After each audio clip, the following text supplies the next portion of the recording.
Good morning. I think this is working, but I'm not totally sure. So I'm going to just double check. I'm going to change the title of this on my computer.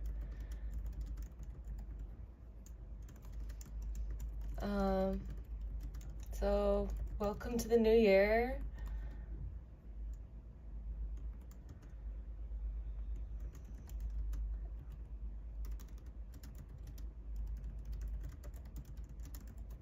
I don't understand. I'm using a different app, so I don't know if this is still working. I want to see the live chat, but I don't know how to do that. So let's see if I can figure this out. Oh, yeah, there I am. Okay.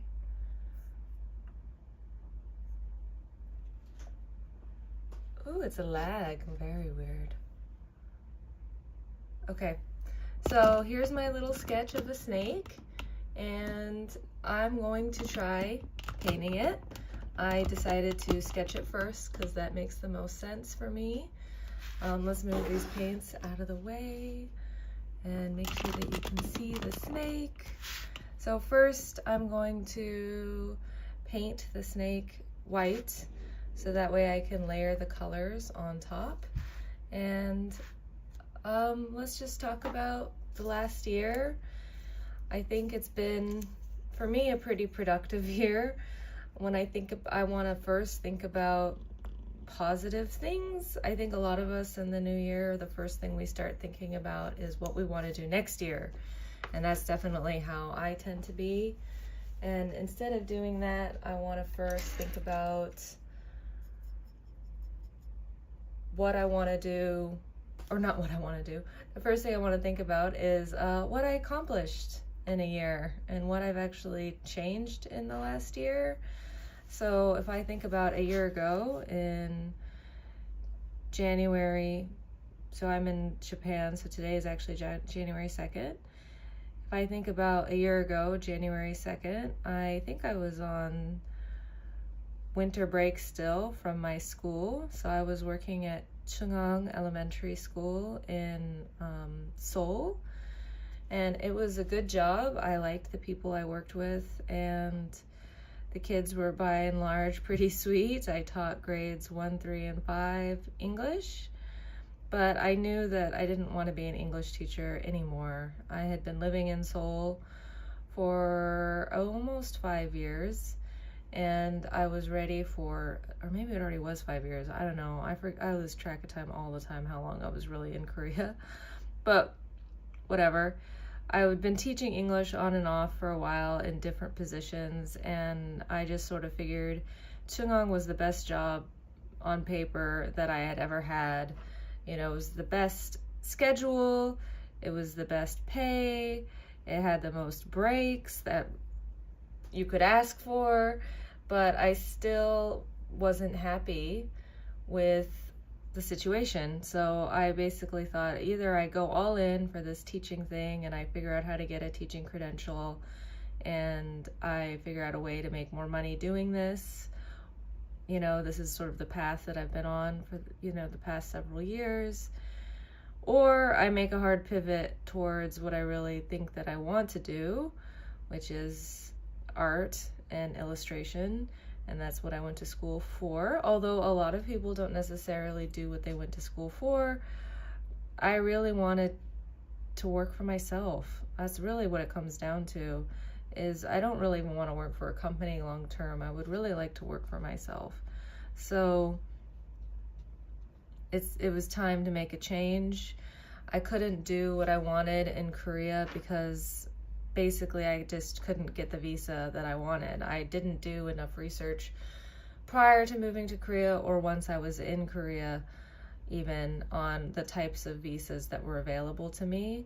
I was pretty ignorant in that regard, and I didn't want to make the same mistake once I moved to Japan. But basically, like, with the amount of skills that I had and with my degree, I had never worked in the United States in my field.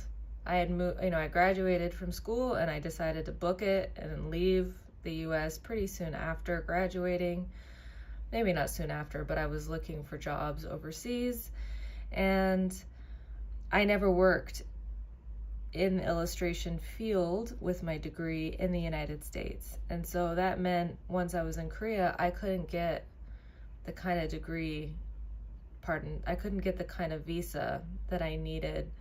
From what I understood is if you wanted to get a specialty visa in Korea, you needed to already have worked in your field in your home country.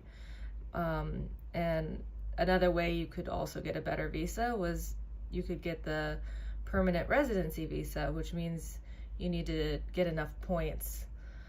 So I also didn't have enough points to get that because my Korean level was not high enough. So I also, if I had planned for that for as soon as I moved to Korea, I believe I definitely could have reached that level. But, it was I have to be easy on myself. I think we all do, because it was during COVID, a lot of it. And I also just, had a lot of growing up to do, I guess. I'd never really worked real jobs in the US except like service jobs and things like that. And I didn't really know what it was like to work full-time at a real person job. I had worked at restaurants, I guess, full-time, but I never saw that as like a career choice. So this time last year, I believe that I was still working or technically, working. I was contracted at this elementary school, and I was ready to move to Japan, but I was only emotionally ready to move to Japan because figuring out the visa process for moving to Japan turned out to be an extremely difficult experience. I don't really know why it was so hard.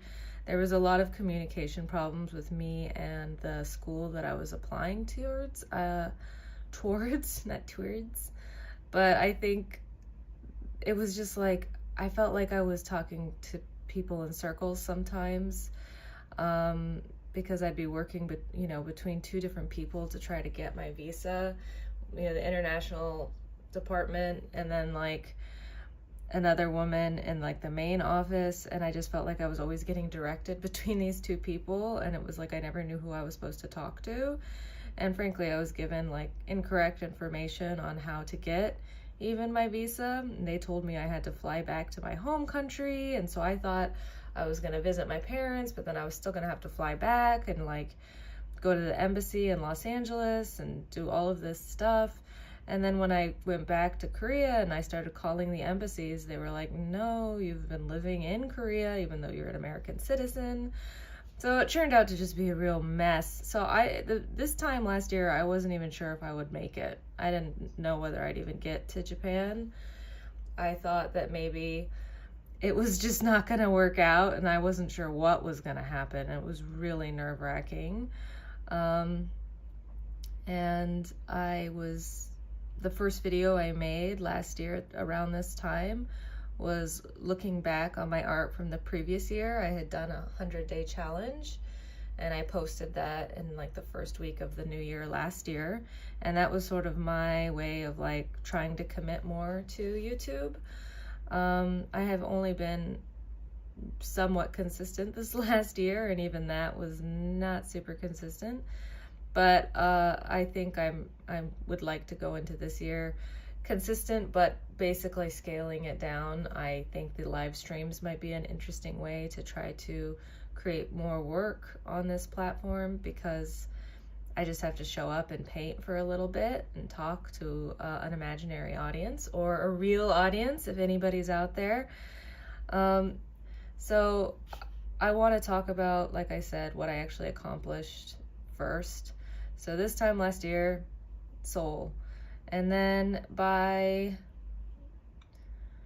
I think it was March, I like extended it was still I still had to get this like certificate of eligibility from Japan before I could get the visa, and things were working on that. And I knew I was going to start the semester late at the school. And I was just chilling in Seoul. I did still have a couple of weeks left of work once break was over. And then I was just like hanging out. And frankly, I couldn't tell you what I was doing with that time, except probably just being nervous the whole time. I did make my most popular video, I think, on my channel ever, which is my like Homie Huabong art supplies video, which is an art store in Seoul. I would say it's probably the most well-known one, and it's in Hongdae. And if you're interested in going to Seoul, check out that shop. I think it's a nice art shop, but it is sort of the only one, which, I live in Osaka, which is a smaller city, and there's way more art stores, but I digress. So I visited home in February, and I went back to Los Angeles area, and my boyfriend, who's from Korea, his name is Sangjin, he also came with me, and I honestly couldn't tell you what we did. I think he hiked a lot because he studies insects, and so he hiked a lot, and he was looking at catching bugs and stuff. But I think I just hung out with my parents and stayed at they live in a condo in Pasadena, and I think that's kind of all I did in February. And then, like I said, I thought I was gonna have to like go back to Japan or to Los Angeles. Gosh, it's early here and I'm having a little bit of a brain freeze, but whatever, let's just summarize. I basically was able to move to Japan. I had to do it all of a sudden because I wasn't able to extend my Korean visa anymore. And they were like, you gotta get out of here. And I was like, what? I've been paying taxes for 5 years. You can't just like extend it 2 weeks. And they said no. And I'd already extended it once and they just said no. And I was out of there, and I was at a hotel in Japan in the end of March, and I started the school, but I went back to Korea because it was such a rush. I was able to go back to Korea during Golden Week because there's a big holiday here in that time of year. So I went there for like 2 or 3 weeks, and then I came back. God, I couldn't tell you, it was all a blur. But I would feel like that was a huge shift, obviously, was moving to Japan. I got an apartment. With the help of my boyfriend, we went to a Korean realty office instead of a Japanese one. I thought it might be easier for a foreigner to find a place to live if it was Korean, because they probably help Korean people. So that was sort of my thought process on that. And yeah, what do you think of the snake so far? I think there's still a lot of pencil marks, and I'm debating if I should fix that now or later. I think we'll just fix it now. So I started a school in Japan. That was really stressful. I was really nervous about my Japanese ability because really I hadn't practiced consistently in like years. I'd been living in Korea and had been making attempts at learning Korean on and off, and so I hadn't really been trying my Japanese, so that was really stressful. And I would say that I still really struggle with understanding the Japanese of the head of the department of my school. He's like the illustration head, and he's really nice, but like, I don't know why, but I have a really hard time understanding that dude. And so it was really stressful. I was so nervous, and I feel like the only thing that made it possible for me to get through the first couple weeks was like knowing that everybody else was so much younger than me. And I know that's silly, but it's a senmongakko, which means that like basically everybody is pretty much straight out of high school, and so they're pretty young. And I'm like, I'm older than everybody. Even if I can't understand what's going on, at least I can like draw nicely. Although I will say a lot of them draw really well, even though they're way younger than me. So that's not really always the case, unfortunately, for me. But I feel like this time last like March or whatever, it's really just crazy how much things changed in such a short period of time, and I think, you changed your country, but then you also just change what you're doing. You become a student from being a teacher, literally. It was really scary, and I think I'm glad that I did it, but I've been having a lot of concerns recently about my path because as I mentioned, they are all little, kiddos. Some of them are 18 barely. They graduated high school at 17, so they're really young. And we've had some like career day things where businesses have come and like sort of talked to us and stuff, and I've just not been really super impressed with the businesses they've had or the companies they've had come to our school. And so I'm feeling really nervous about what I chose to do last year. I feel like, going to Japan and studying was a dream that I had since I was in like my early 20s, maybe even 19. That's when I started learning Japanese. I think maybe that's when it really started. I started learning Japanese in community college after quitting my first year of college. I left my first college. I went to a liberal arts school, and then I went, no, this is not what I want to do. So I moved back home. I went to community college. I took Japanese. And I think from then on, I was like, I really would like to study there. Not necessarily art. I wasn't thinking that at that time. But again, I'm digressing my story here. So I guess the big change for 2024 for me was, I moved and I am in Japan, and my Japanese is, I think, slowly somehow getting better, even though I'm not actively making an effort. I hope that it'll continue to get better, and I plan on working on that this year. So let's move to maybe my goals for 2025. I think what happens with all of us when we start a new year is we start like getting a little maybe overly ambitious and start watching, at least in my case, all of these YouTube videos on how to goal set and how to make big changes and all of these things. And I was doing this last year too. Around this time, I was like listening to, I think, the audiobook for the 12-week year, which is about, instead of thinking about annual resolutions, thinking about them quarterly. So every 12 weeks, you kind of have a new sort of set of goals. I feel like that's kind of confusing when you have long-term goals, but I guess the point is maybe to break them up into smaller, more palatable, bite-sized pieces. So I am thinking of trying to do that again. I did try doing that last year. I tried to think of like doing something sort of new or different every 3 weeks, or trying something new every month on my YouTube channel, but things got so stressful moving and changing where I lived and starting a new school that a lot of things went by the wayside pretty quickly. And I can't feel too bad about that, I suppose, but I would like things to maybe be a little bit more stable this year despite those things. I think that's really hard to do, and it's a lot easier said than done, and I have to be easy on myself because, like I said, I really didn't even know whether I was going to make it to Japan at this time last year, and it was just so uncertain to me. So, and now I feel like a different type of uncertainty. So basically, I came here with a fair amount of money saved, some of which from like my job, some of which from just basically I worked in Korea, and U.S. is one of the countries that we can actually take out the pension we've been saving in Korea, and we can take it. Whereas other countries you can't, you just lose that money. But I was able to get my Korean pension, which theoretically should have gone directly into a retirement account, but it did not. I did put it into a high yield savings account until I started to run out of my other money. And now I'm almost out of that money. And I have been teaching English online for the past, not quite 2 months. I had tried earlier, like in the summer, but I wasn't getting any students, and I kind of gave up. And I didn't make serious efforts to find a job until I came back from the summer break.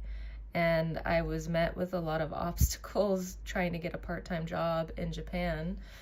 Maybe not a lot, but it seemed I had to get like a bank account, which, if you live in Japan for less than 6 months, you can't get a bank account at like a bank. But I didn't know you could get a bank account at the post office. I feel like there were some things that my international school office, or international student office could have maybe helped me with. But I also didn't go to them maybe often enough for help. I tried to figure out things maybe too much on my own. So I did try to get a part-time job, but then they wanted like a guarantor, and I really don't have any friends yet that I felt really comfortable with. I did ask, and I did have someone who was willing to do it, but I felt really uncomfortable. And frankly, it would have been, a minimum wage job. It really wouldn't have covered very much anyway. So I did eventually go back into trying to do the English teaching again, and I lowered my prices considerably. And I did. So I teach on italki, if you're familiar with that platform, and I lowered my prices, I increased my hours, and I made a new video, and I started to get students. And then all of a sudden I was completely overwhelmed with that. I felt like I'd moved to Japan to do this new thing, not to teach English, and then I don't even have the opportunity to really practice Japanese except in the classroom, which I try to do. I'm not so good about talking to my classmates because I'm kind of shy, but I do try to make an effort to always extend conversations with my teacher if we're talking about my piece of work or something. I always try to bring up something else or elaborate on the conversation in some way. But I think I feel really disappointed because I don't have all of these opportunities to speak Japanese, so it's not really getting very much better, and I really would like to make a change. So that brings me to the biggest change that I'd like to make starting this year is I'd like to figure out another way to make money. And if anybody watches this replay, I would like to know if you have any suggestions on how to make money online through maybe some sort of remote work platform or something like that, because it's a bit of an enigma to me. I've applied to a few jobs that I've just found on LinkedIn, and it was data annotation jobs using Japanese and English, but I'm not really quite sure if my Japanese is good enough to get that kind of job. So I think that's my big first goal for this year, is to really hunker down and try to find a different option to make some money. I think that would really change the quality of life for me in a lot of ways, because I wouldn't feel so much exhaustion from teaching. I actually kind of really do make an effort when I teach, and I do really try to pay attention to my students, and it can take kind of a lot out of me to be talking to people for even just 1 hour, but I try to teach 2 to 3 hours a day. That's not really happening, and right now I'm taking a break because it's the holidays, and I was actually planning to be in Seoul at this time, but I didn't know that cat hotels would be closed because Japan really celebrates the New Year, so I think it's okay. I'm taking this couple days off in between going to Seoul and to visit my boyfriend. He came to Japan, and now I'm going to go visit him. But I think I'm the only one watching, huh? It's okay. But I hope things are going to change. I think if I keep trying, things will change, but I do wonder sometimes if we put our efforts in the wrong places. And I think that's what maybe stops us sometimes from trying, is we're afraid of wasting energy. And I kind of feel like that's somewhat valid.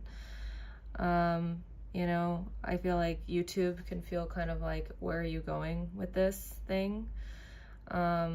It can feel kind of like a wasted effort. Right now I think I'm watching my own stream, and I just realized that I think I'm the only one watching, and it can be kind of discouraging, obviously, but I am starting kind of last minute. Something I just decided to do last night, so I can't be too shocked. And it is the new year. People are maybe just chilling at home. I don't know what people do really with the New Year day in the US. I feel like my family, we just we're comatose for a day pretty much. I'm from Pasadena, so maybe we watched the Rose Bowl on replay because we were definitely not up early enough to watch the live version. So yeah, I think I'm gonna try doing the 12-week year thing. I think that could be an interesting attempt. I also watch Ali Abdaal videos, which can be a little overwhelming for me because I feel like he's an unusual person and who doesn't seem to think super deeply to me on what he doesn't seem to have a lot of neuroses and anxiety. He just kind of like goes forward with like this insane optimism that I just can't totally relate to all the time. But I do like the idea of the 12-week year. He calls them quarterly quests, and he acknowledges, you know, the inspiration from the original author. And so basically my goals for my first quarter of this year, the main one is to really find another job. So whether that be basically doing some kind of online thing, you know, like whether it's a remote job position or whether I end up doing something that's more of a part-time in-person position and try doing that again and finding a job that doesn't require, you know, a guarantor like the Japanese company that or it wasn't a company, it was a tea shop. But the tea shop I tried to apply to in Japan required that I had like basically a co-signer to work as a part-timer, and I just didn't have any friends. So, you know, that wasn't going to work out. But I did apply to a scholarship at my school, so I'm hoping that that will help me figure out some more financial freedom that way. And if I got some scholarship, then maybe I could work a part-time job and be able to practice my Japanese more. And that would be a huge difference for me because I really feel like that's what I want to do, is I want to be able to practice Japanese. And that's been really kind of disappointing that once I went back to teaching English, it's like I'm so tired that it can be really hard to find the motivation to even just do my homework and things like that.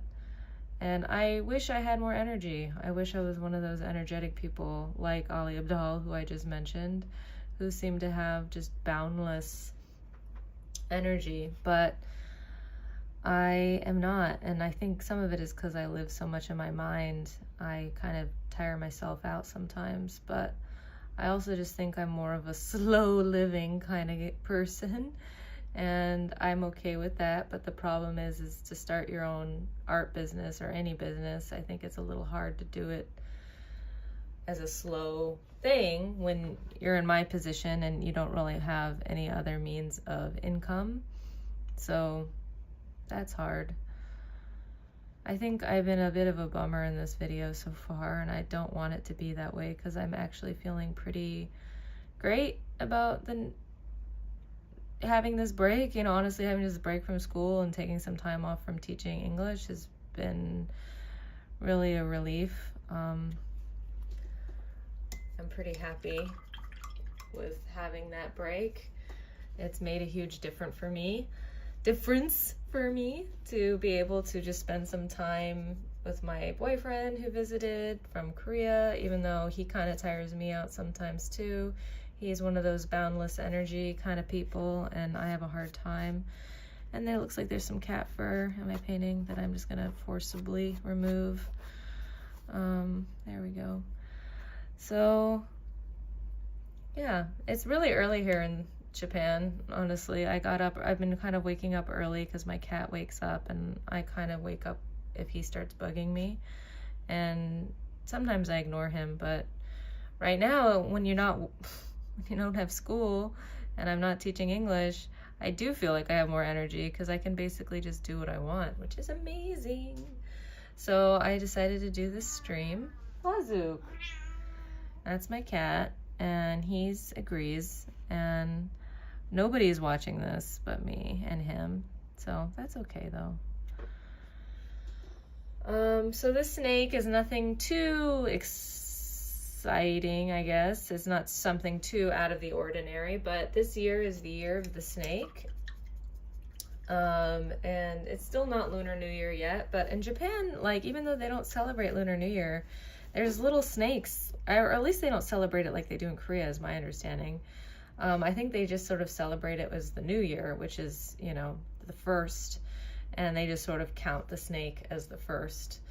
And because I've been seeing years of this snake stuff everywhere, so I just thought it was something they didn't really celebrate here, but clearly they just don't really do the Lunar New Year part of it, but they still care about the snake part of it, so I didn't know that.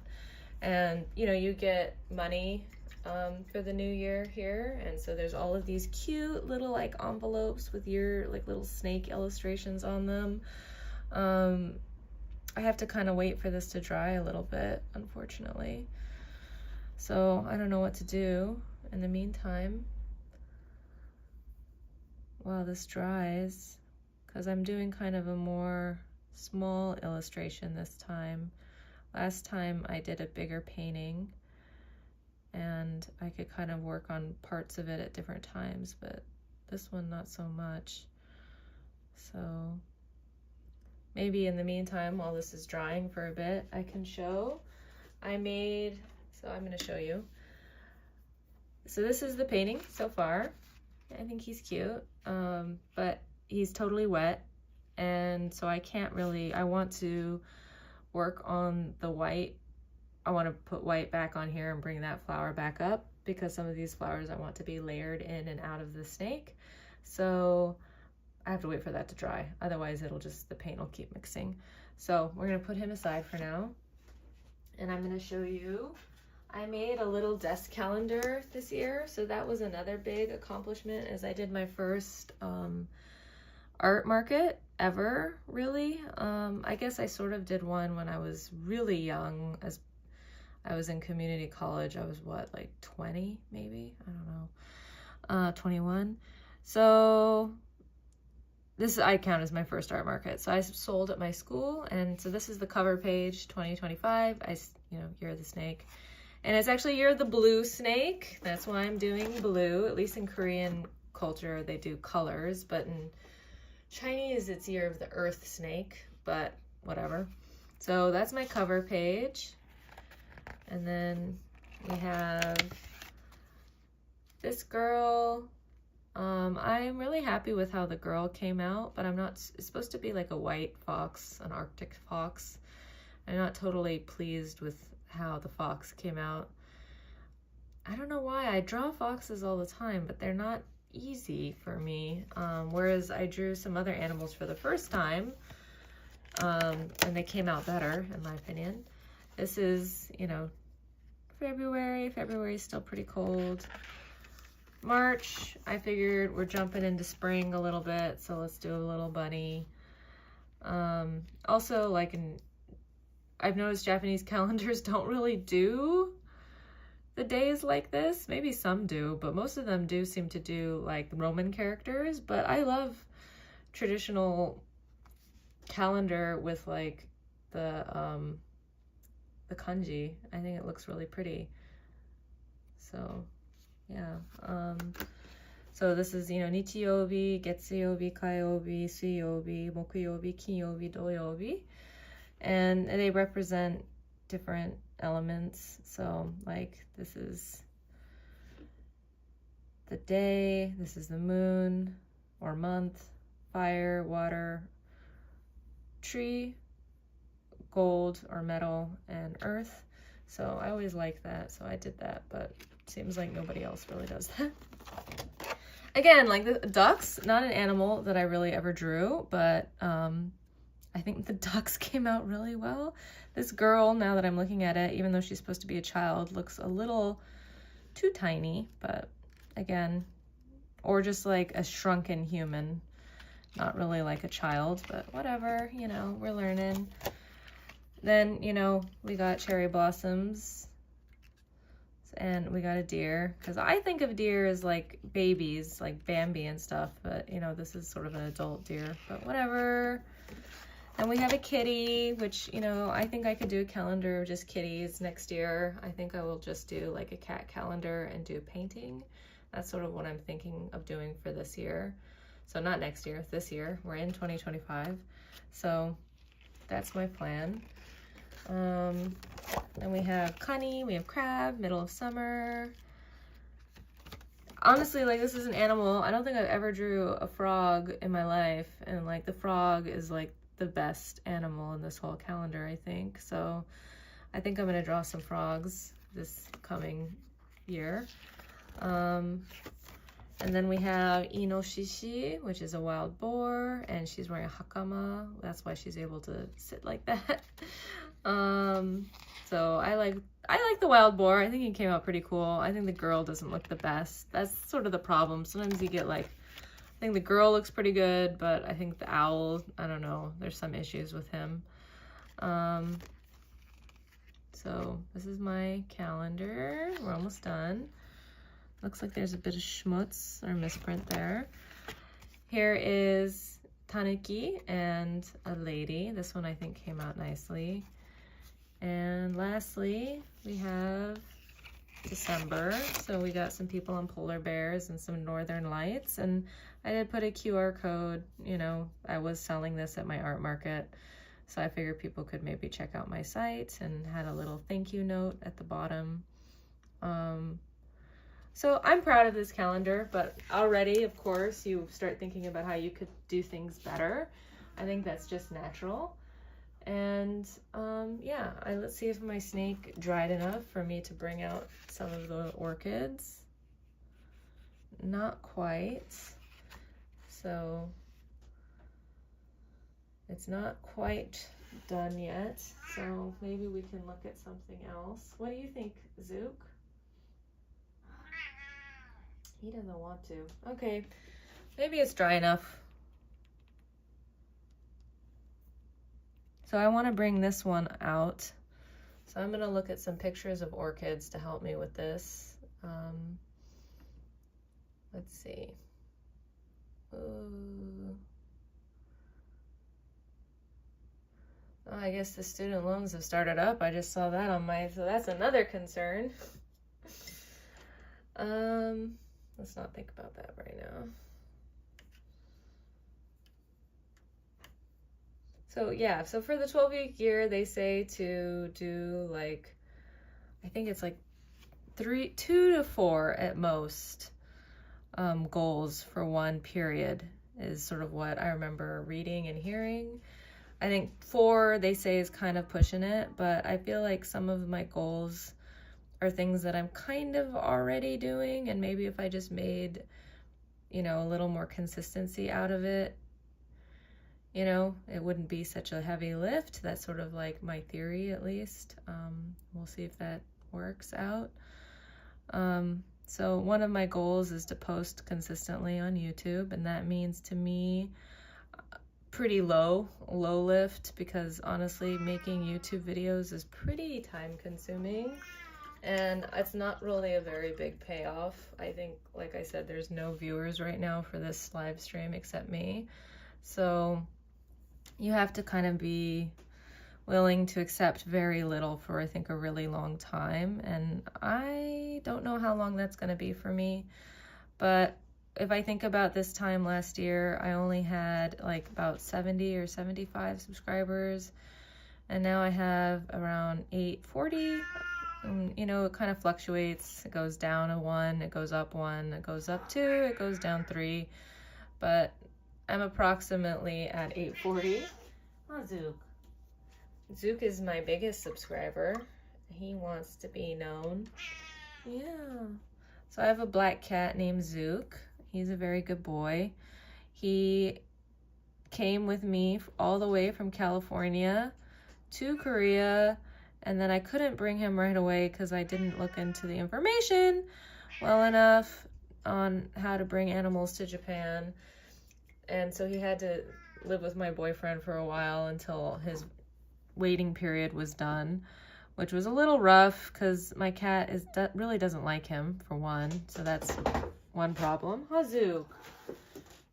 And then the other big problem is my cat happens to be handicapped. He's a handicapped kitty cat. He didn't used to be. He got injured about 2 years ago, and his back legs are paralyzed, and he can't regulate, you know, his bathroom times, and he's very noisy.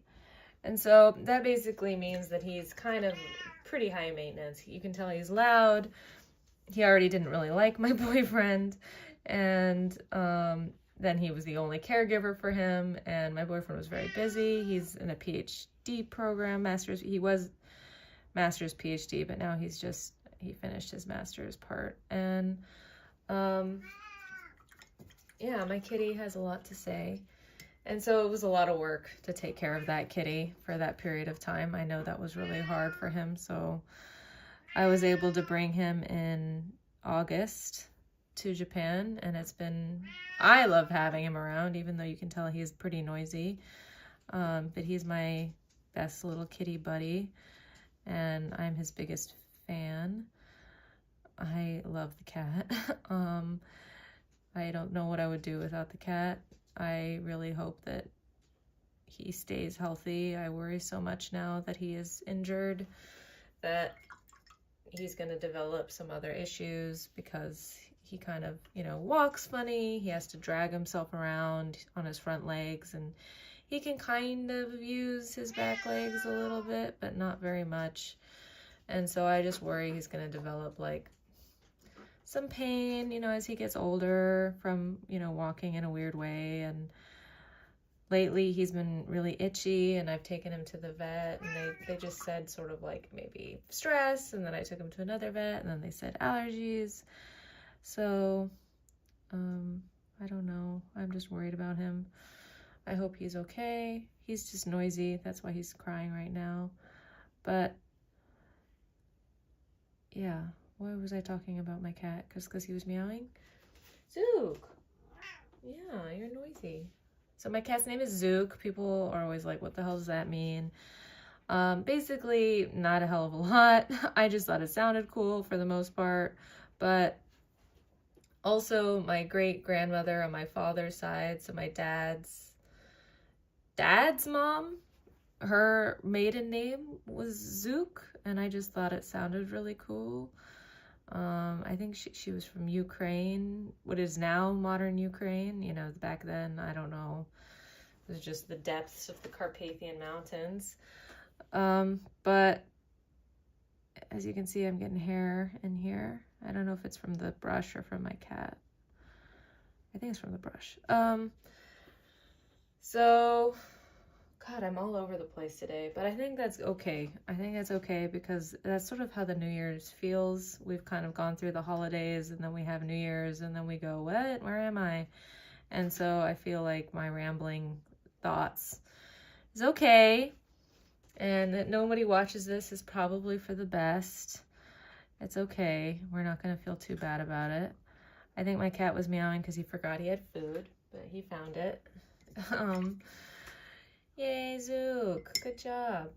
So these are supposed to be orchids, by the way, these flowers, but they're pretty wonky. They're going to be orchids in spirit rather than, I think, very good-looking orchids, unfortunately. But my plan was to make these red orchids. So again, we're going to have to like wait for them to dry, I think. Or I could do the pattern on the snake. Maybe I'll do that next. So I didn't visit home, obviously, for the holidays. I could have, I guess, but I didn't feel like it was really long enough. We have a pretty long break after going back from this winter break for almost 2 months. And I guess part of it is really not a break because we do still have to meet, which is weird. Like we just meet like one day, like once a week and stuff. I'm like, that's weird. But that's what my school's doing, so it's kind of really inconvenient, I think, if you're an international student. But it is a, vocational school, not a college, so they're not really catering at all to their international students. That's not really their main base. So, I think they're like Crimea River about that. So I can't go back and visit in February, but in March I have pretty much all off, and so I'm hoping to visit my family, or I really would like them to visit me. They've never come to Japan or Korea. I mean, part of it has just been, there was COVID for a really long time there, and you know, my parents have their own responsibilities and constraints, so it hasn't been easy. But I think now that I'm in Japan, they're maybe a little more curious. Poor Korea gets short shrift sometimes. Speaking of Korea, you know, I thought about doing chrysanthemums, which are used in Korea for mourning. It's horrible. It's terrifying what happened on that Jeju Airlines flight. I really am trying not to think about it that much because it's just so sad and so terrifying to me. I mean, because it's one of those things that we all know could happen to any of us, I think. It's just this kind of bizarre luck of the draw, and it just seems just horribly unfair.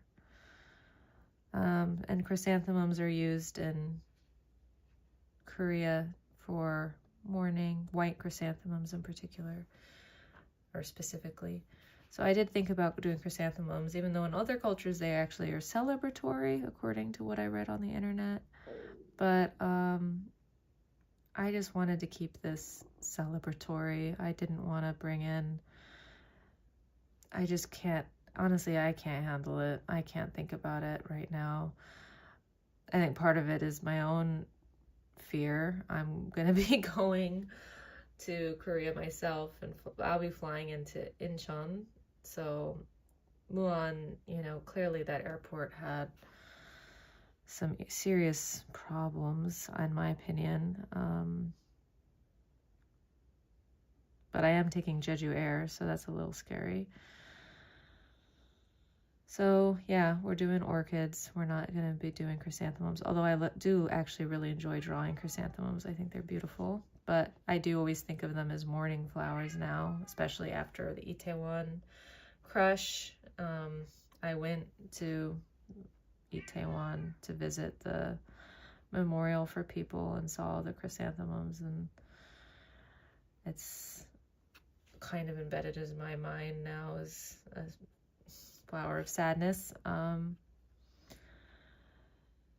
And you know, I went to Dotonbori in Osaka for New Year's. Not really my choice. My boyfriend wanted to see it. I probably would have said I don't want to go to such a crowded place, but he was visiting, so he gets the choice. And I was kind of nervous. I don't really like to go to big crowded places, honestly, because of what happened in Itaewon. It kind of freaks me out. But I will say that it was heavily regulated in Dotonbori. Like, there was police officers and security, and they were really crowd controlling people on the bridge. And I feel like I didn't go to Itaewon that night, that Halloween night where that happened.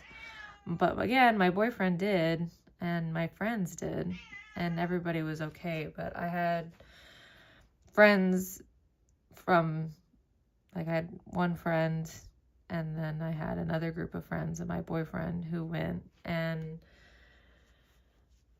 my boyfriend saw people on the street dying or dead, and it's just kind of like horrifying to think about. And I really, after that happened, I used to have to take Line 2 to Gangnam in the morning, and it would be so crowded on there, and it scared me.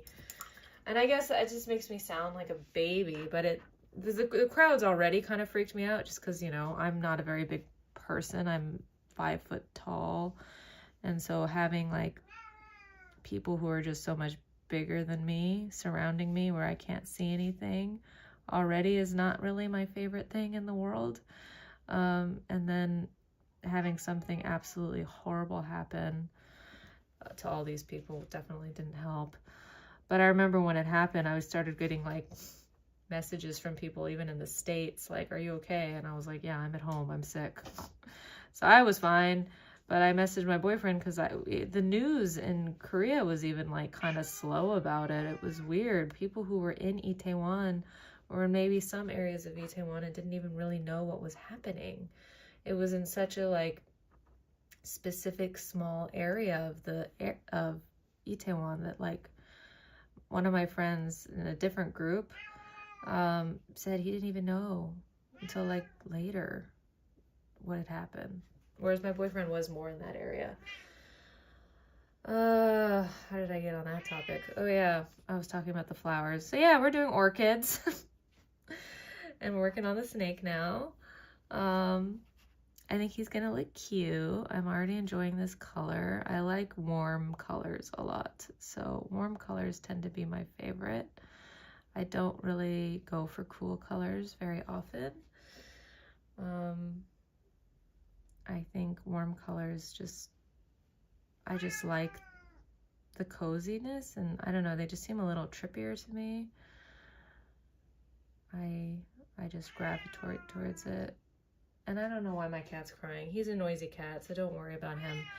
He is just the loudest cat I've ever met in my life. He's a black cat. He's not a Siamese. He's just really, really loud. He has a lot to say, but he doesn't really know why. He's a bit of a drama queen because he'll like meow in one place, but that's not really what he wants. He doesn't really know what he wants. Or he will use other means for attention, like meowing and getting into places he's not supposed to be, and then that's really just for attention. It's not that he really wants to go into that place. So he's crawling around on my bed. As I mentioned, he can't really control his, bodily functions, so I'm a little afraid he's gonna, go to the bathroom on my bed, but oh, he wants to play. Okay. Sorry, Zook, you gotta wait. So my goals, I guess, my quarterly quest, my quarterly goals, like I said, the first one is to figure out a new job situation. Whether, if I get enough scholarship from my school, and I plan on applying to like, it's called JASO, but I forget what it stands for, but it's another scholarship opportunity through a different organization, not like directly through your school or something. And so I plan on applying to that, but you don't apply till like the semester already starts. So that's a bit of a mystery to me, but whatever. And if I can stack the scholarship, first of all, if I get the scholarships, let's just pretend. And then if I can stack the scholarships, then maybe I would have enough money that I could work like a part-time job in Japan, and that would be enough money with the scholarship to live. But I think if I didn't get a stacked scholarship, I would need to be making more money, in which case I don't think a part-time job in Japan would be enough money.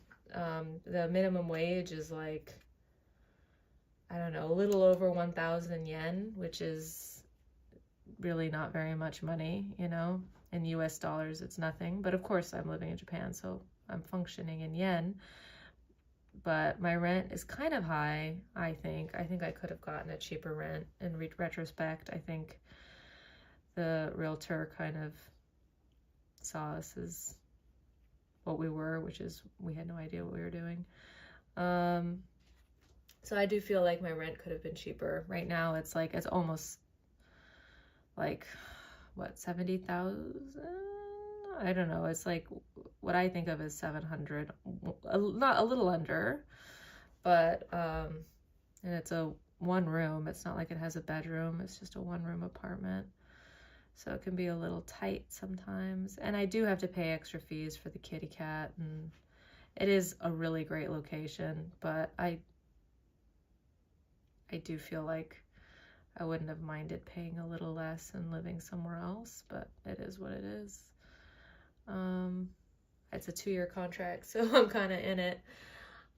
So my rent is kind of high. So that really kind of precludes me from doing just little jobs. I kind of need to make enough money to support myself. So this has been a really big stress factor for me, because I did have that money and I kind of was just lollygagging on getting a job for so long. Like, I think about my first semester and I was just focusing on school. I wasn't really thinking about how I was going to run out of money in like 6 months. I don't know where my brain was, but I think you can only handle so much at a time. And starting a new school and starting a new country and trying to just get used to things was just like more than my brain could handle. Like I couldn't believe it, but like I just basically didn't pay my gas bill. I don't know, I just ignored it. I didn't know how to pay it, and I just like didn't pay attention to it. And then of course my gas, when I came back from the summer break, my gas got turned off and I was like, oh shit, you know, I haven't been paying my gas. I did realize once I was on summer break, like, hey, I don't think I ever, like, I paid my electricity bill, but I don't think I ever paid my gas bill. And so my gas got shut off, big surprise. And they're pretty harsh in Japan. If you like mess up and you don't pay that bill, like at least this particular company, they would not renew a contract with me or renew my gas. They were basically like, you messed up, you didn't pay, you're gonna have to start a contract with a new company. So I had to like sign a contract with a new company to get my gas back, which is insane. It's insane that I let it just go. I couldn't believe that I just like was that spaced out that I didn't even realize I wasn't paying my bills. Because I'm not that young to be just kind of like dilly-dallying around like that. Not that it's okay when you're young, but it's definitely not okay when you're my age, I think. But it was just like totally lost my brain on that one and wasn't paying my bills. So that was a little scary to think about. I think I'm the only one watching this today. It's okay.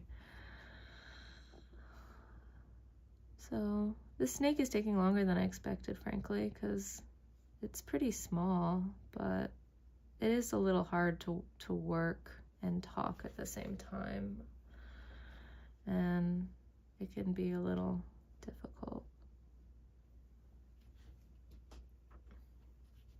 As you're trying to make decisions and you're talking. Although I do talk on the phone sometimes when I'm working, but not usually when I'm doing more concentrated work like this. I feel like this type of work requires a little bit of mental energy to do.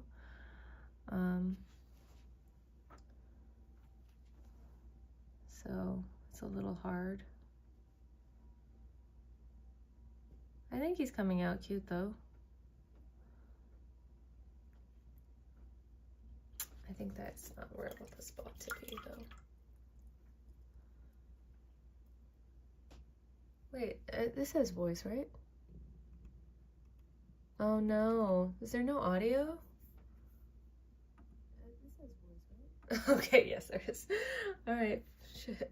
So this is the first time I've ever used this particular streaming platform to help me stream this, and I'm not totally sure how it works. So I thought for a second that there was been no voice this whole time, but thankfully you could hear my blabbing the whole time.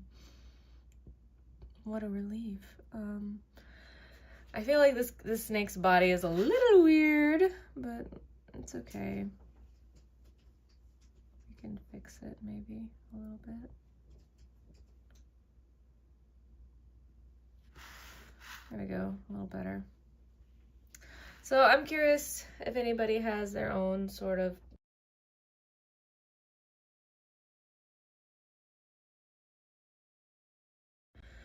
if people have other ways that they plan on maybe making plans, and not even just for the new year, but just in general, how people set goals or try to make their own goals, or if that's not really a strategy that you really think about. I think for me, I kind of get overwhelmed a little easily sometimes, and my goals can kind of go by the wayside because I'm just trying to make it through. And I really would like to do a better job of not like keeping on top of my goals all the time, but just keeping sight of them, like letting myself maybe take a bit of a break, but not letting myself forget what those goals are. I think that's the problem sometimes, is that I just get so overwhelmed. Like when I started doing this English teaching again, it was just like treading water, you know, and I just felt like I was barely keeping myself above water and keeping my breath going, and it was really hard. It's been hard, and I really just lost sight of everything because it was just like totally overwhelming. And when you're in that state, you can just start feeling really defeated, or at least that's how I felt. And I've been feeling really nervous about my school situation lately, and it definitely was like, I'm doing this, why now? Because I'm really hating this job, and I'm not even able to focus on the artwork the way that I want to. And so what am I doing again? Why did I come to Japan again? What is the goal again? Why are we making ourselves so miserable all the time? So that's something that happens that's really fun for me. I think I'm feeling a little discouraged even in this painting today, but I'm glad that I showed up to do it. I think he'll be cute. I'm confident that he'll be a cutie, but it is taking a little longer than I anticipated, and I'm getting hungry. So one thing I like about Japan for sure is definitely the convenience stores. They kind of can't be beat. I mean, Korea had some nice ones too, but I do think that the Japanese ones are kind of next level. I like 7-Eleven for their smoothies. That's a big plus for me. Even in the winter, I like going there to get a smoothie sometimes. And they're like pretty cheap. They're not big by any means, but you can get just a cup of frozen fruit and you blend it there, and it's pretty nifty. I kind of, in the summer, it was like, I went there all the time, but now it's cold, but I probably will get one after this. So that's something to look forward to. So yeah, what do you think of the snake so far? I think he's okay. I think he looks a little blobby still. I think he can use a little less blobbiness. But I think we can do that at the end. And just kind of working out the design right now, and I can keep refining his edges as I go and adding maybe more shading as I go. The flowers I'm going to do pretty much last because they're going to be sort of on top or behind him. So I think the flowers I'll do last. And like I said earlier, they're going to be orchids. That's the plan at least, but they're definitely not the most realistic looking orchids, shall we say. But it's okay. They're all right. And I think I need to figure out simpler paintings though, because I've already been going for an hour, and it's a really small painting. I don't know if you can tell, but it's still taking me quite a while to do. I'm lightening these up. They got a little too dark, but because I want to do a little dark dot in the middle. And they're a little bit too cool.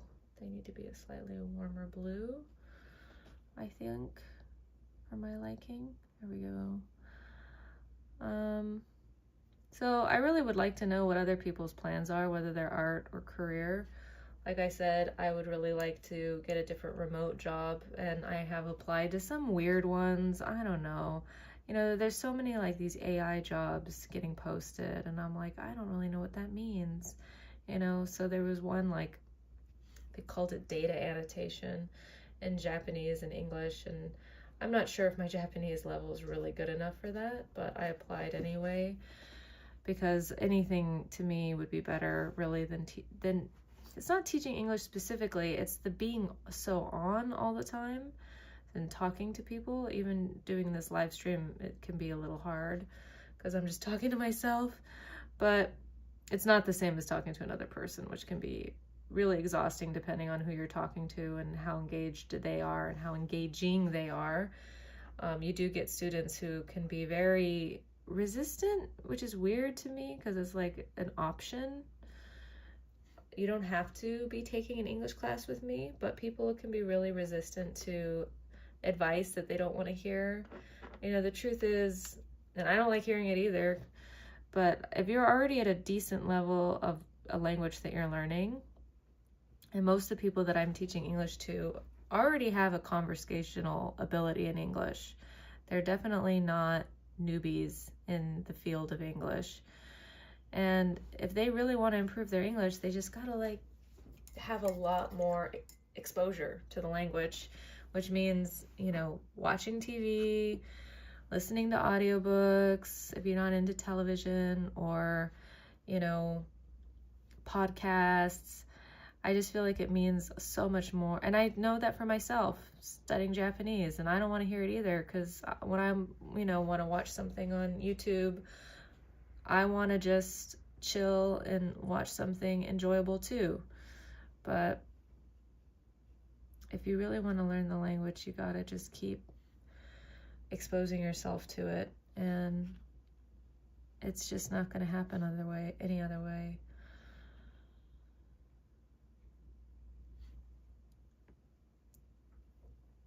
And I guess that's true with anything, is you just got to keep showing up. And I just think it's sometimes we don't know how to show up for something.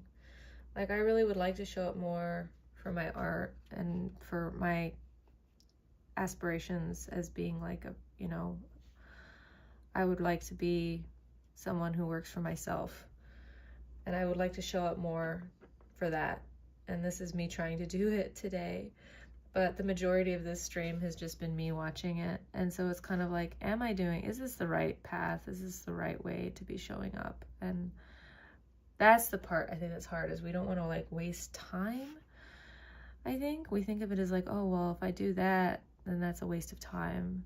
And I am guilty of that too. I think we all are. But, you know, you just kind of, sometimes you got to just be throwing shit at the wall and see what sticks. And then also, I think, even if nobody watches this and it's just me listening to myself talk to myself in Zook, I will still come out of it with a painting.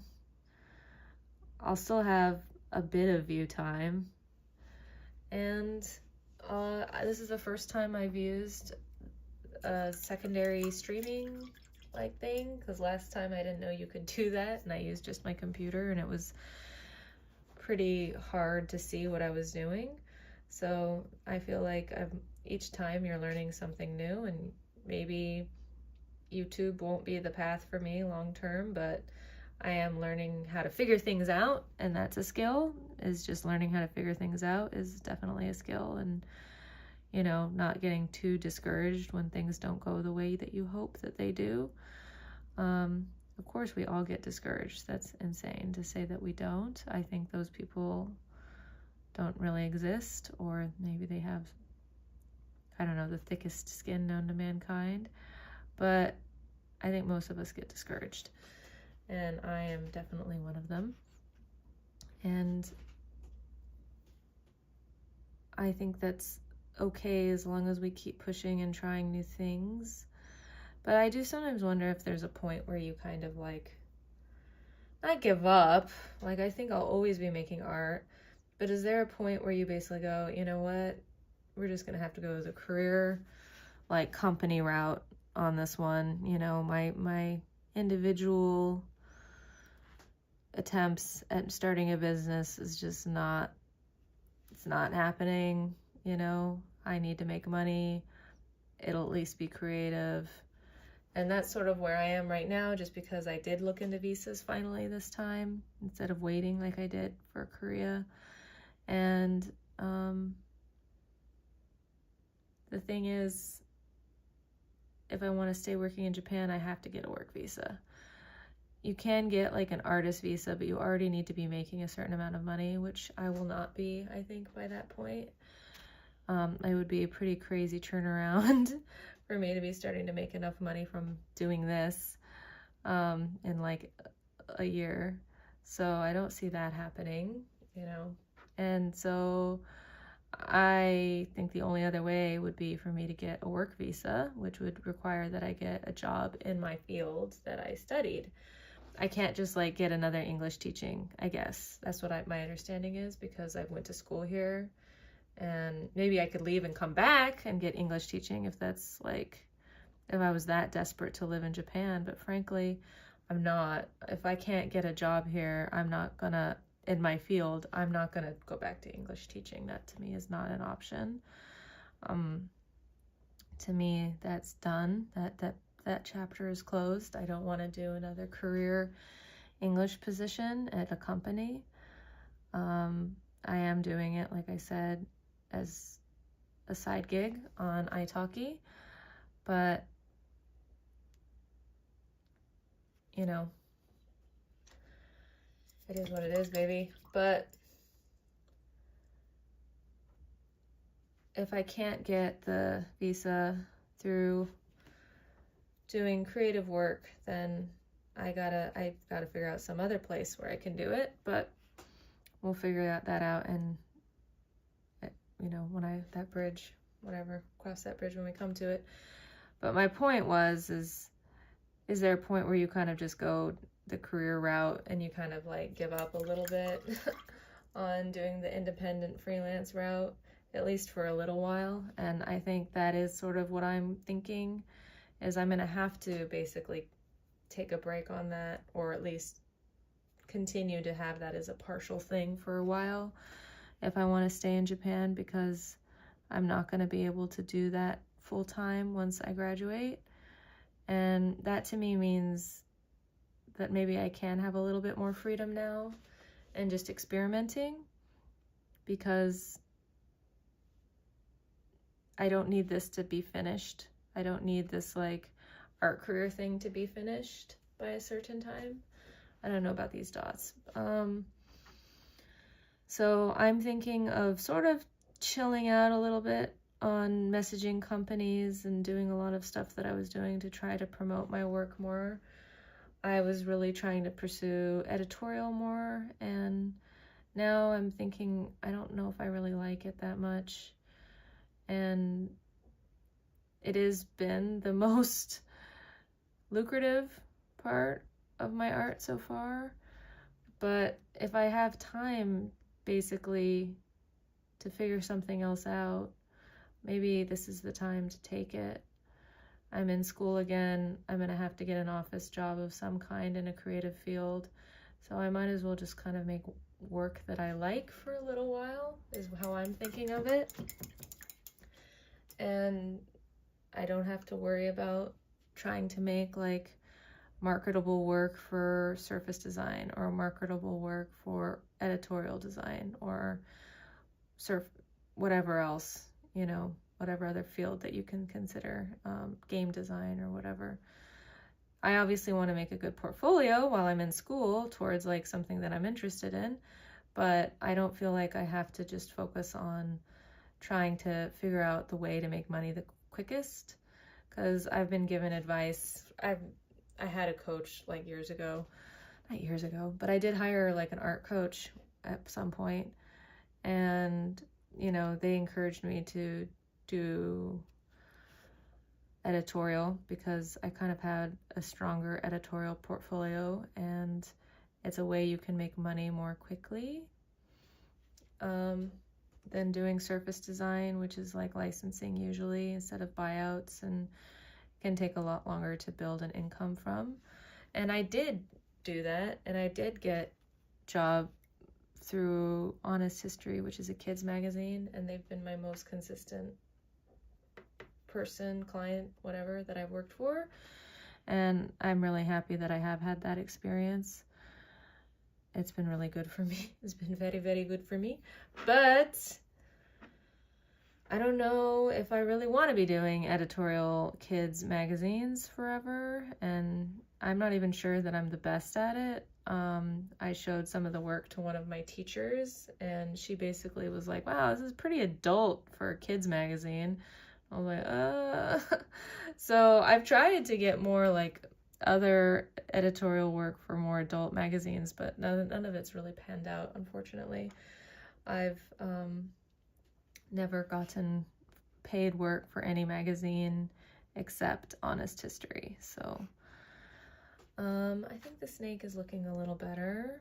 He's looking a little more done.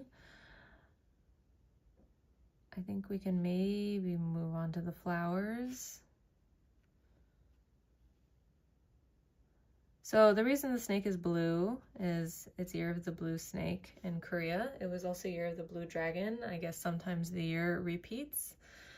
But it's Year of the Wood Snake in terms of elements, but we're not going with wood. We're going with blue because I like blue. And I'm gonna do orchids, but again, I've said many times, I think, these are not the most realistic orchids, so don't get on me. I know they're not the most realistic looking orchids, but they're gonna be red, so let's work on those next. My plan is to make them red. So I'm gonna look at an image of some orchids, but they are pretty loose, as you can see. Unfortunately, I don't think this might be the first time I've ever drawn or tried to paint orchids, so maybe I should be easy on myself for that. I've never made orchids before, so I think I don't like this color. I think that's a little too orange.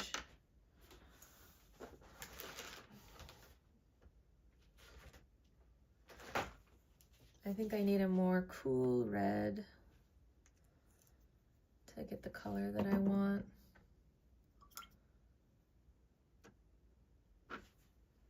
I was thinking of making it a little pink, but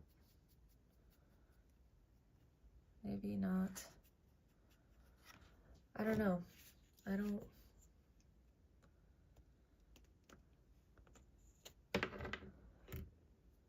So I definitely mix all of my colors. I never use that straight out of the tube. I guess some people do, but I'm very much anti straight out of the tube. But I imagine it must save a ton of time if you go right out of the tube or if you just add white, but I can never bring myself to do that. Yeah, we'll go with that color, I think. It looks a little dull in the dish, but I think it looks okay here. It's this color. I think it'll look well, or look good. So let's go for it. Oops.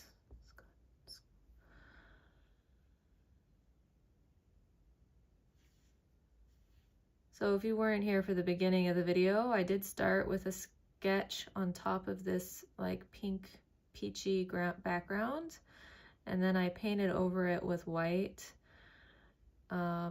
So I'm using acrylic wash paint, so you can layer really easily, which I really appreciate.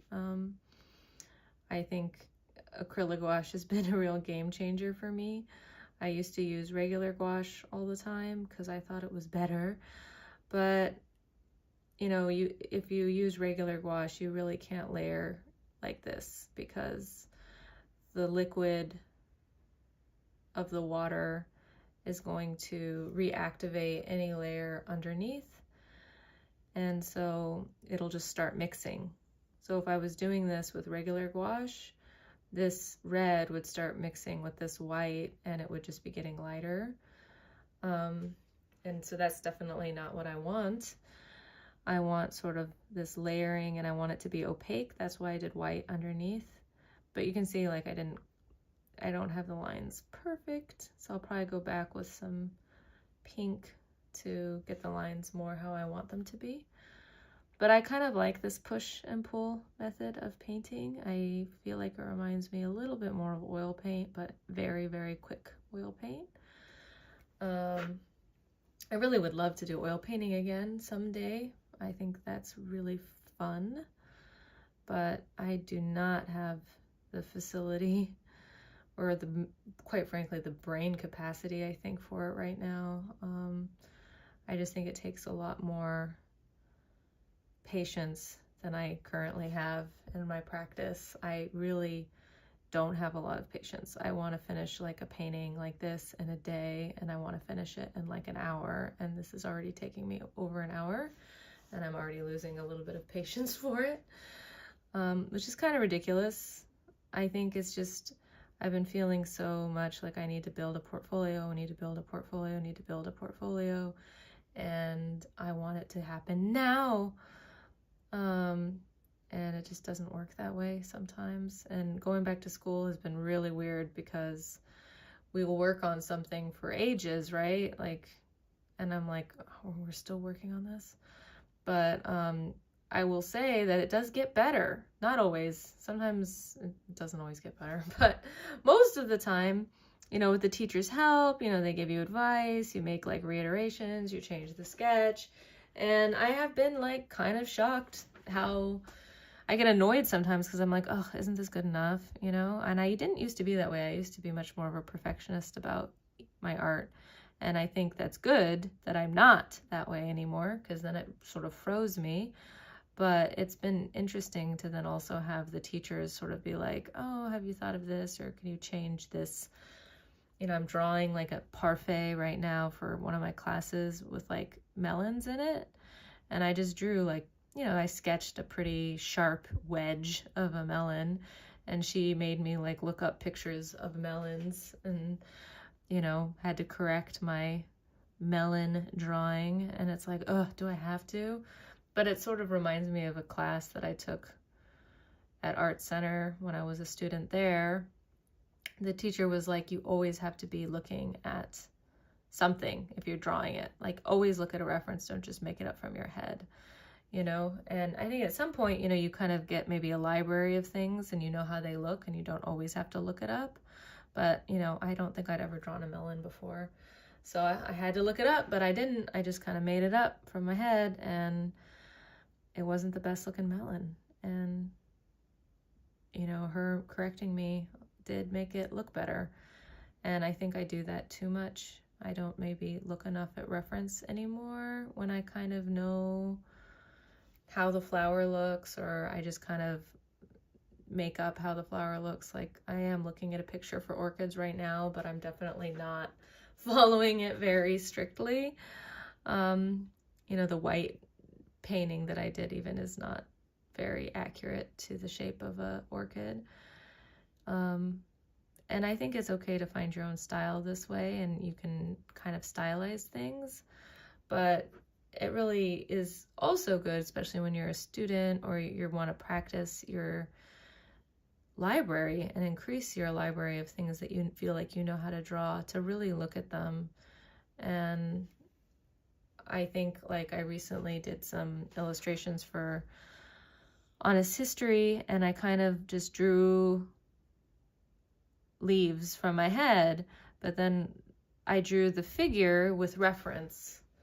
And so I drew the leaves in sort of like the way that I usually draw leaves, like very flowy and very kind of stylized, and I like the way I draw leaves. But for the figure, I am not very confident in drawing a man holding a guitar sitting cross-legged. So I looked at pictures of people holding a guitar sitting cross-legged, and so I followed the reference a little bit more closely, and it looked a little more realistic to that subject. And then, but then he was next to, or, you know, in the same world as these really stylized leaves, and I couldn't figure out what was wrong with the drawing. I was like, what is wrong with this drawing? Why is it?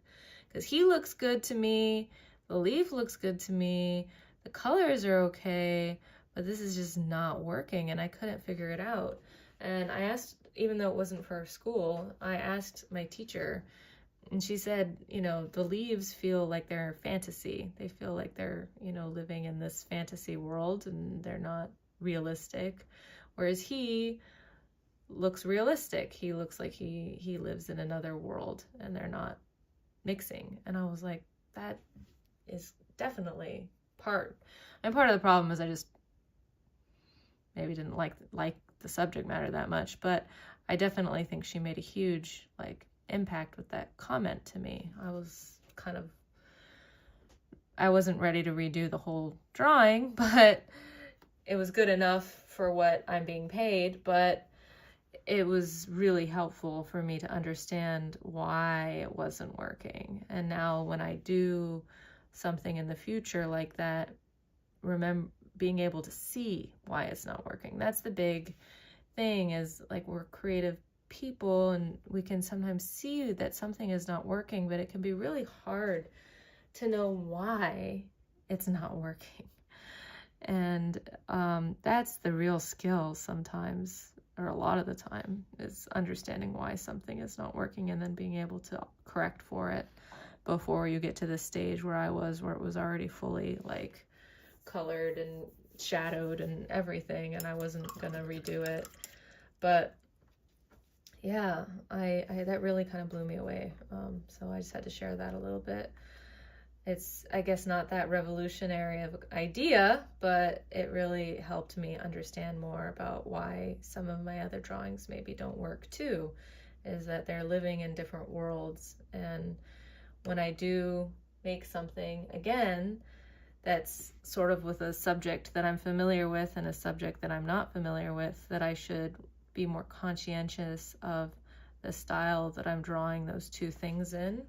You know, maybe I could have gone more realistic with the leaves and made the whole world super realistic, or I should have spent more time figuring out how to stylize the figure of the man holding the guitar. So I think that would have been the better direction, because it was for a kids magazine, and you know, they don't really go for super hyper realistic looking work. So I think in that case, that's probably the direction I should have gone in, is simplifying his figure. For my own work, I probably would have gone the other way. I kind of like practicing more realistic looking work, so I think maybe I should have spent more time on the leaves, and honestly that would have been easier for me, is just drawing more realistic leaves. But yeah, that was a mind bend, mind blown. So it is really cool to be back in school and to have that help. But there is a part of me that's like, do you need school? You know, do you need school forever? Because I feel like I've been in school forever, or doing art forever.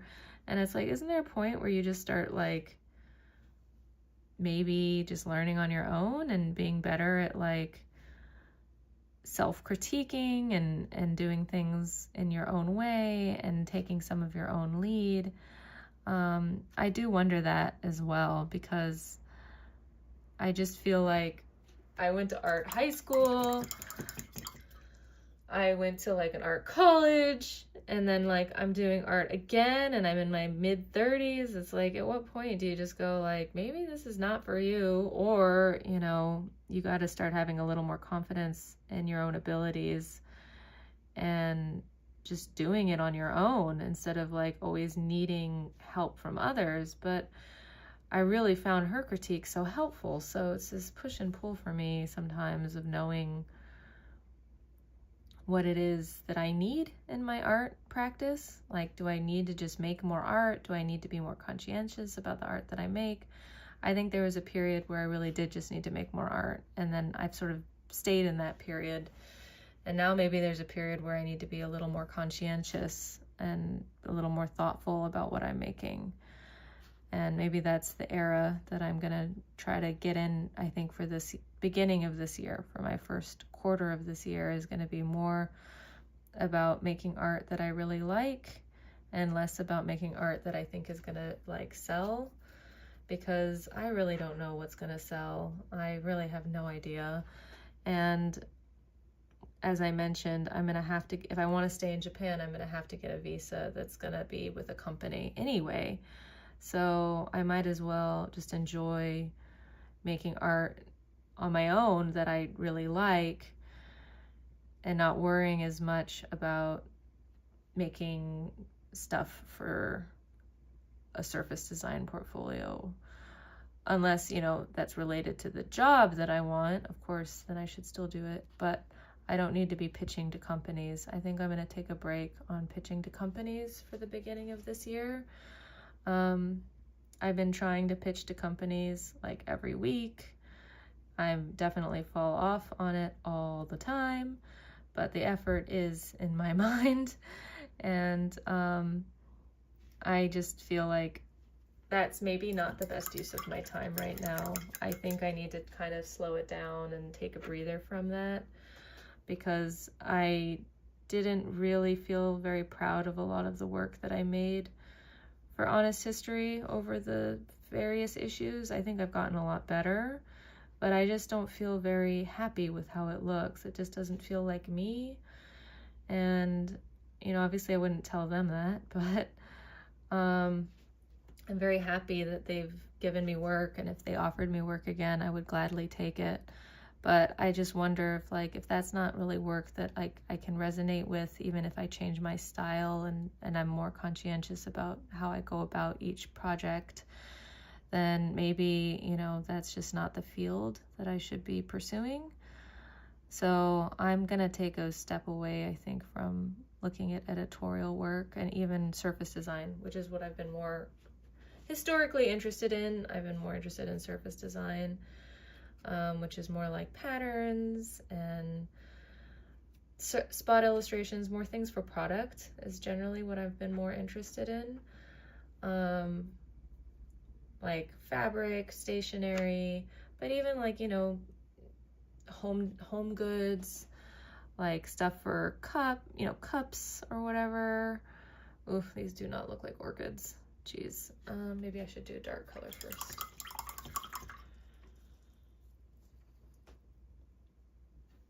I should probably get another palette, but I'm lazy.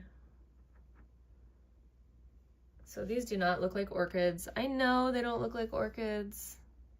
Maybe if I get some lines in there, they'll look a little more like orchids. There. Is that a little better, you guys? I don't know. It's a little dark. I would have liked it to be a little bit of a brighter red, maybe. But I think I inadvertently went in that direction. Oopsies. That's okay. You know, I came up with this idea last night that I really wanted to do a live stream, and I just went for it, and I think it's okay that nobody watched it, and it's okay if this snake doesn't come out perfect. I haven't painted in probably about a week or more, so I think it's just good to get back into the swing of things, especially at the beginning of the year, and remind yourself that it doesn't have to be perfect. Even though I said that I think I need to go into a period of more conscientiousness with my work, maybe it's more about a balance. You can have your kind of fun, spontaneous, maybe not as good pieces sometimes that don't come out quite the way that you want them to.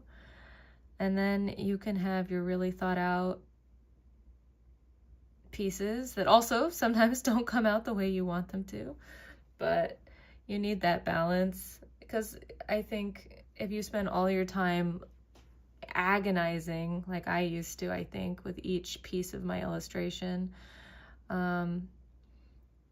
you almost never get done. I think that was a big issue that I had for a long time, was that like it took me so long to just be happy with something. And then I did vacillate sometimes, whereas I would just kind of make something up. I would doodle, and then I would figure out a way how to make it into a pattern. So I did do that too. So it was kind of like maybe a little too,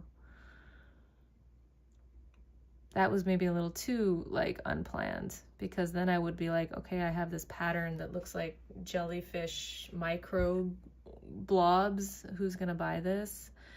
And then you also have like a pattern that I've been sitting on for years that I finally finish after basically starting it years ago.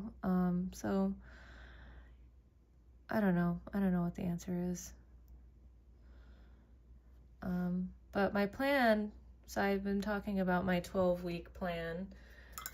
And so my main goal, as I said, was to find a new job. But after that, my second plan is I'd like to do a 30 or 50-day challenge. I haven't decided, in the spirit of what I'm talking about now, which is just making more work and just getting more relaxed and trying new things, because basically I feel like I don't really know what path I'm going in anymore with my own personal art, at least. And I love animals so much. And so I'm thinking, my boyfriend recommended, like, there's an endangered and like, you know, critically endangered, vulnerable, blah, blah, blah list. That's a website. And you can look at all of these different creatures in the world that are in these different, you know, subcategories. Some of them are amphibians or reptiles. Some of them are birds. There are some fishies. and some mammals. And I'm thinking of doing like a 30 or 50 day challenge of painting one of those animals every day, because I would really love to work with some sort of animal rights or animal conservation organization, even if it's not for money. I would be happy to donate artwork to something like that. And so I think I'm going to make myself a challenge of just making some new art, practicing painting, maybe trying different styles. Maybe I'll try realistic, maybe I'll try more relaxed. I don't know yet. I feel like if I'm going to make a series that they should all sort of be similar, but maybe again I'm overthinking it. Maybe I could make it like the birds are all realistic, the amphibians are not. I don't know. Again, it's hard for me to decide these things. I do think they sort of need to all be kind of consistent though. And I would probably do it in gouache paint like I'm doing now, but I think I would go in a realistic direction, not like a stylized one. But if you have any opinions on that, let me know.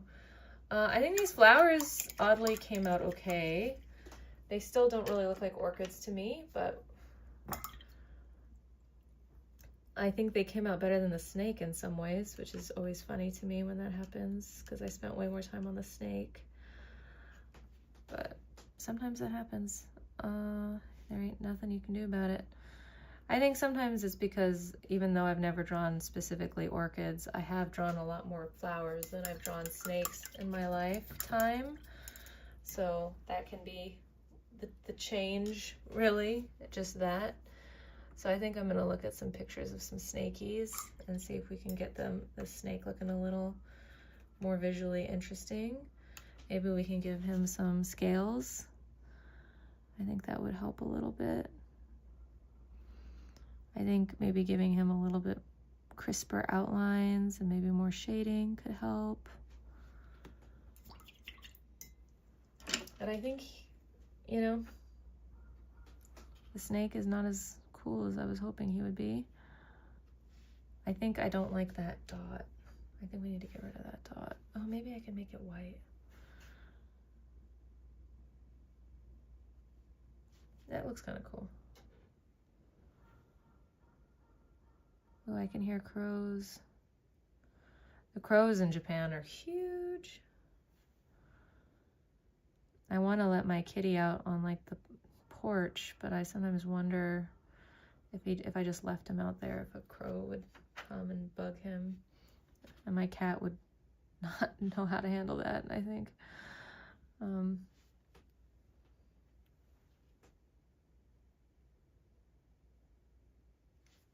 I think this snake needs a much darker blue all of a sudden, because I feel like these dark orchids are now really overpowering the snake a little bit. I don't know.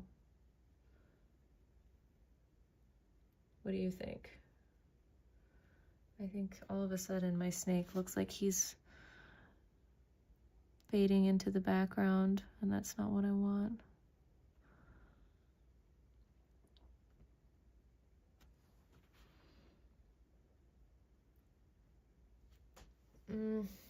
I don't like it quite that rough either. I don't know.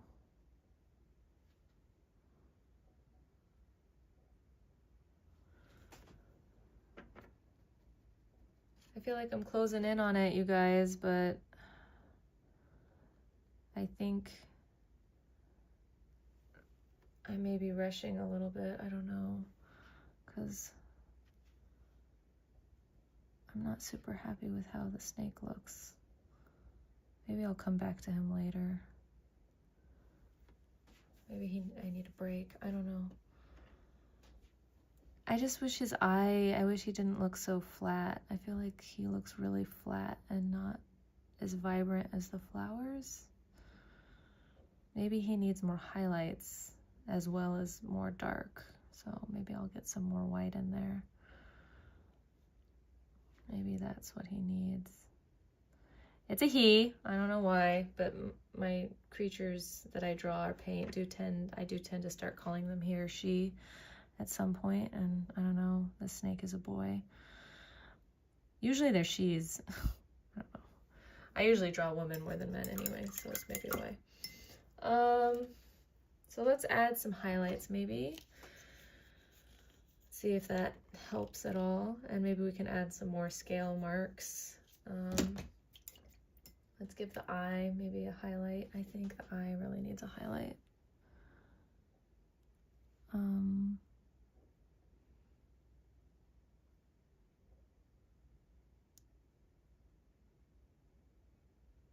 Okay, now he looks mean, but whatever.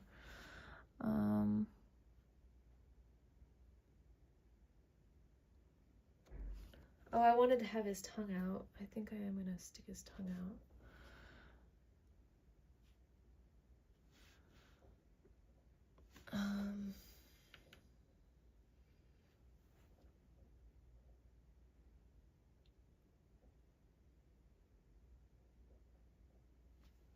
I think he's looking a little better. I'm getting a little more loose with it. I don't want it to look like he has spots though. He's got scales, not spots. He's a snaky, right?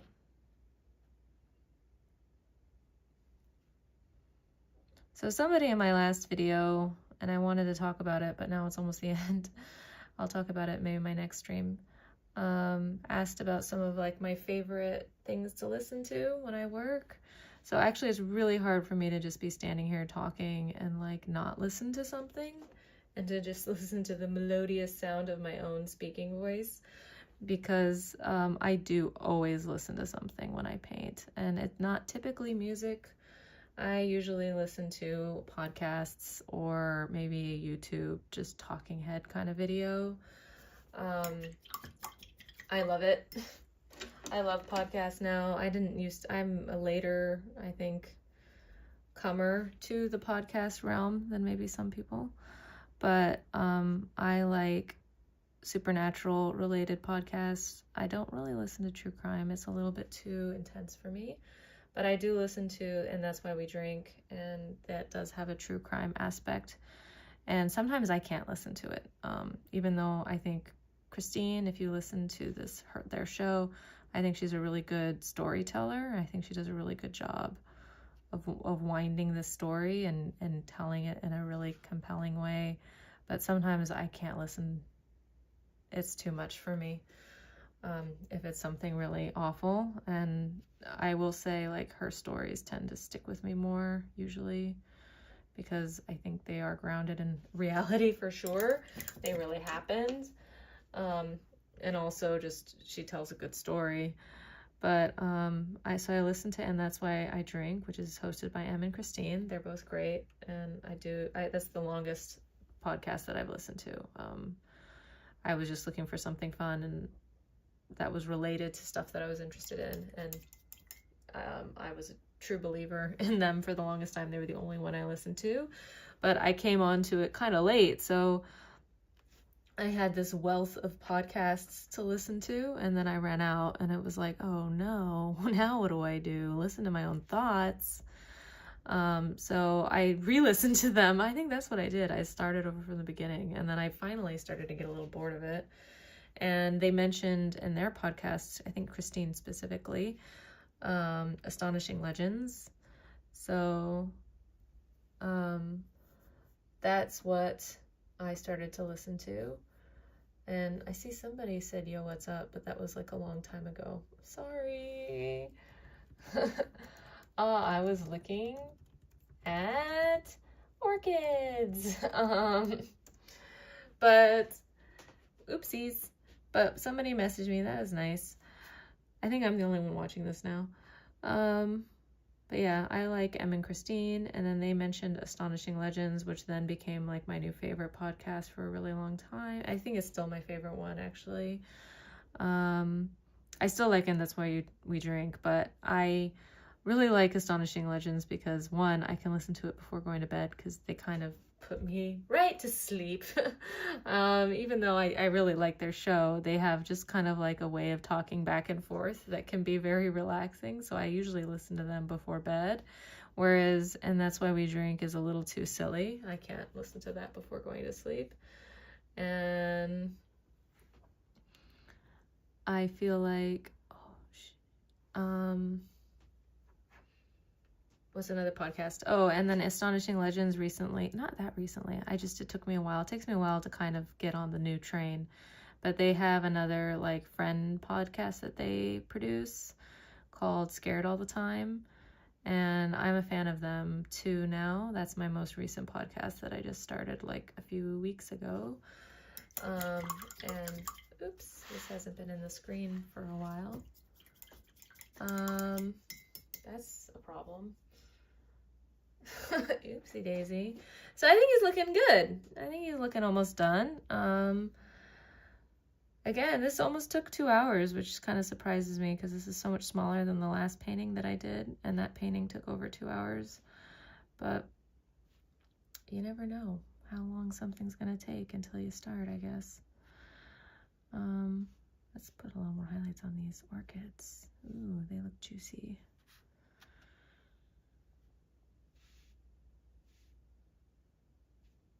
Okay. So yeah, and Scared All the Time. Scared All the Time is fun. But I don't, honestly, all of their episodes are not, I've listened to them all, they're fun, but I prefer the more spooky ones or the more weird ones, because they do have Scared All the Time episodes that are, you know, based in reality, like plane crashes, and those ones I really am scared of and I can't really listen to. I prefer those slightly more outlandish ones like Homunculi or, you know, Hat Man and stuff like that, as opposed to the ones like, you know, waking up during surgery. Like that really is a little bit too close to home for me. Like that could really happen and I don't really want to listen to that most of the time. So we're going to give him a blue tongue because he's a blue snake and some reptiles do have blue tongues. I think that tongue is a little thicker than I maybe would have liked, but I think it's okay.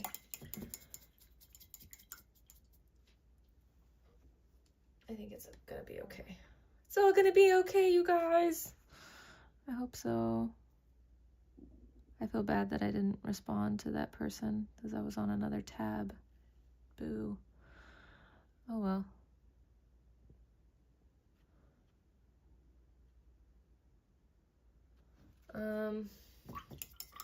Well, I think the snaky is almost done.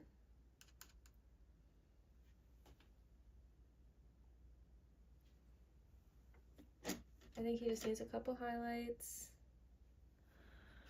on his tongue. Maybe, I don't know how I feel about the eye. What do you guys think? I think the eye needs a darker aspect to it.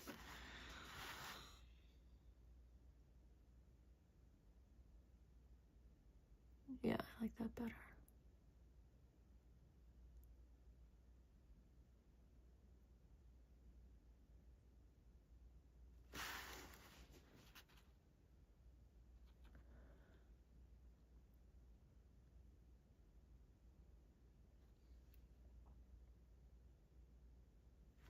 There, I think that looks a little better.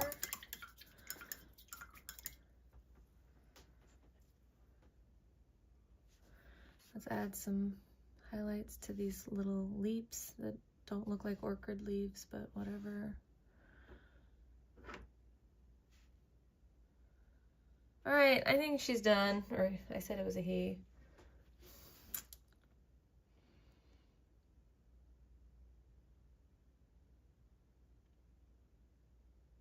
I think it's done. Let's call it a day, I think.